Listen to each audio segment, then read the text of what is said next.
शुरुआत करते हैं नंबर 1 हम वार्म अप से, नंबर 2 चेस्ट वर्कआउट से, नंबर 3 बैक वर्कआउट से, नंबर 4 लेग्स वर्कआउट से, number 5 arm and shoulder workout से, number 6 core workout and number 7 cool down and stretching, number 8 motivation और एंडिंग। रनिंग मशीन पे आप आराम से दौड़ें, जल्दीबाजी ना करें। जल्दीबाजी करने से आपके शरीर को कोई फ़ायदा नहीं है। बॉडी एक्सरसाइज आराम से और नियंत्रित तरीके से ही करते रहें।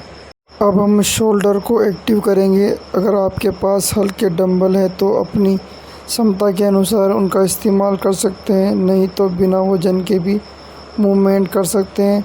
हाथों को नियंत्रण तरीके से ऊपर ले जाएं, फिर और वापस नीचे लाएं। यह भी गति से ज़्यादा कंट्रोल पर ध्यान दें। अपने शरीर की क्षमता के अनुसार सामान्य रूप से सांस लेते रहें। शुरुआत में कम से रखें, धीरे धीरे ड्यूरेशन को बढ़ाते जाएं। अगर किसी भी समय परेशानी महसूस हो तो आराम से करें। अब हम हल्का कार्डियो और धीरे धीरे हल्की सी गति को बढ़ाते जाएं।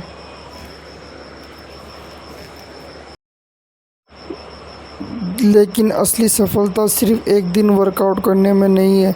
सफलता है नियमित रूप से अपने शरीर को सक्रिय रखने में, अपनी फिटनेस के लिए लगातार मेहनत करने में।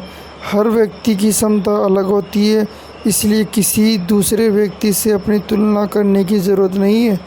आज जितना कर सकते हैं उतना करें और समय के साथ अपनी क्षमता को बेहतर बनाएं। अच्छी नींद, संतुलित भोजन, पर्याप्त और नियमित फिजिकल एक्टिविटी, ये सभी आपकी ओवरऑल फिटनेस के लिए महत्वपूर्ण हिस्से हैं।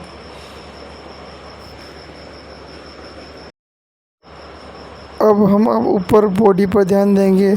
पुशअप और पुशअप करेंगे। अगर हम रेगुलर पुशअप कर सकते हैं तो आरामदायक, रेगुलर पुशअप मुश्किल लगते हैं तो आसान चुन सकते हैं। अपने शरीर को नियंत्रण रखें। हर तरीके से आराम से अपने पुशअप को धीरे धीरे करें, जल्दी में ज़्यादा ना करें, ज़रूरत के अनुसार। बहुत बढ़िया। अब थोड़ा आराम करें, सांस सामान्य लें। शोल्डर एक्सरसाइज, अगर आपके पास हल्के डंबल हैं तो अपनी क्षमता के अनुसार इस्तेमाल कर सकते हैं, और डंबल नहीं है तो बिना वजन के मूवमेंट भी किया जा सकता है। हाथों को धीरे धीरे ऊपर उठाएं, फिर नीचे लाएं। इसी तरह कंधों को अनावश्यक दबाव न डालें। बहुत अच्छा। अब आराम करें। अब हम आर्म्स की तरफ चलते हैं। अगर डंबल्स का इस्तेमाल करते हैं तो वज़न चुनें जिससे आप सुरक्षित नियंत्रित तरीके से उठा सकें। अब धीरे धीरे हाथों को मोड़ें और वापस नीचे लाएं। अपने शरीर को झटका देकर वज़न उठाने से बचें। धीरे करें, कंट्रोल रखें और अपनी ब्रीथिंग पर ध्यान दें। बहुत बढ़िया। अब कुछ सेकंड आराम करें। अब हम कोर को एक्टिव करेंगे। प्लैंक एवं लोकप्रिय एवं कोर एक्सरसाइज है, लेकिन इसे अपनी क्षमता के अनुसार करें। शरीर को स्थिर रखने की कोशिश करें और सांस रोकने के बजाय सामान्य रूप से सांस लेते रहें।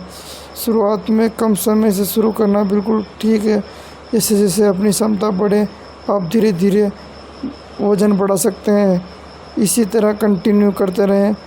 15-15 के स्टेप ले लें, फिर 15 एक बार, फिर सांस लें, सांस छोड़ें, थोड़ा आराम करें, फिर वापस 15 का स्टेप बाय स्टेप 3 राउंड लेना आवश्यक है। अब थोड़ी गति बढ़ाएं, लेकिन उतनी ही कि आपके लिए आरामदायक हो। अब साइड स्टेप भी कर सकते हैं। अपने शरीर को एक्टिव रखें। कुछ देर बाद गति धीरे कम करें। बहुत बढ़िया। आज का मुख्य वर्कआउट इसी तरह करते रहें। अब अपनी ब्रीथिंग को सामान्य रखें। हाथों को हल्के से स्ट्रेच करें, पैरों को भी आराम दें। अगर किसी तरीके से शरीर में दर्द महसूस हो तो धीरे धीरे करना आवश्यक है। दोस्तों, आज का वर्कआउट इसी तरह चलता रहेगा। हर दिन खुद से एक छोटा सा वादा करें कि अपनी क्षमता के अनुसार एक्टिव रहूँगा। किसी दूसरे व्यक्ति से अपनी तुलना करने की ज़रूरत नहीं है। आपका लक्ष्य होना चाहिए कि धीरे धीरे अपनी रोटेशन को बेहतर बनाएं और आसान लगेगा कि आप अपने परफेक्ट हो जाने वाले अपडेट वर्जन में जा रहे हैं। सुरक्षित तरीके से अपने आगे बढ़ते रहें। तो दोस्तों, आज का वर्कआउट सेशन इसी तरह चलता रहेगा। अब अपनी इस फिटनेस जर्नी को एंजॉय कीजिए और अपने लाइफ को स्टे एक्टिव, स्टे स्ट्रॉन्ग और कीप गोइंग वाले माइंडसेट के साथ में अपने वर्कआउट को इसी तरीके से करते रहिए। सबसे पहले हम शरीर को वार्म अप करेंगे और फिर धीरे धीरे अलग अलग एक्सरसाइज की तरफ बढ़ते रहेंगे। चलिए शुरू करें आराम से और इसी तरह 15 का स्टेप लेते रहें। आप अच्छा कर रहे हैं और आगे लें, फिर पीछे लें, फिर आगे लें, फिर पीछे लें और धीरे धीरे घुमाएं। हाथों को आगे और पीछे हल्के से मूव करें। इसके बाद जगह जगह से धीरे धीरे कदम बढ़ाएं और ब्रीथिंग ध्यान से। अब हल्के साइड स्टेप करें, दाएं तरफ बाएं तरफ, दाएं तरफ बाएं तरफ, दाएं तरफ फिर बाएं तरफ। दोबारा शुरू करें, फिर दाएं तरफ फिर बाएं तरफ। इसी की तरीके से हम अपने एक्सरसाइज को कंटिन्यू रख सकते हैं। फिटनेस लेवल को अलग अलग तरीके से स्टेप बाय स्टेप तरीके से सुरक्षित और प्लेटफॉर्म का इस्तेमाल करें। एक और ऊपर रखें और फिर नीचे लाएं। बैलेंस पर ध्यान दें। अगर बैलेंस ठीक नहीं है तो एक्सरसाइज को छोड़कर आसान मशीन का इस्तेमाल करें। सेफ्टी सबसे पहले। दोनों हाथों को धीरे से ऊपर उठाएं और फिर नीचे लाएं। मूवमेंट को कंट्रोल रखें। कंधों पर दबाव महसूस हो तो रुक जाएं। अब कुछ इसी की तरीके से आरामदायक स्थिति में रखें। अगर फ्लोर एक्सरसाइज कर रहे हैं तो साफ और सुरक्षित जगह चुनें। धीरे धीरे मूवमेंट करें और ब्रीथिंग सामान्य रखें। आप अच्छी एक्सरसाइज कर रहे हैं और इसी एक्सरसाइज को कंटिन्यू करते रहिए।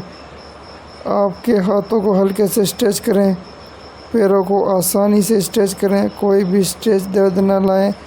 अगर गहरी सांस लें और धीरे छोड़ें। एक बार फिर सांस अंदर लें, फिर बाहर छोड़ें। आपकी फिटनेस जर्नी का महत्वपूर्ण हिस्सा है। हर वर्कआउट परफेक्ट होना चाहिए। कुछ दिन आप ज़्यादा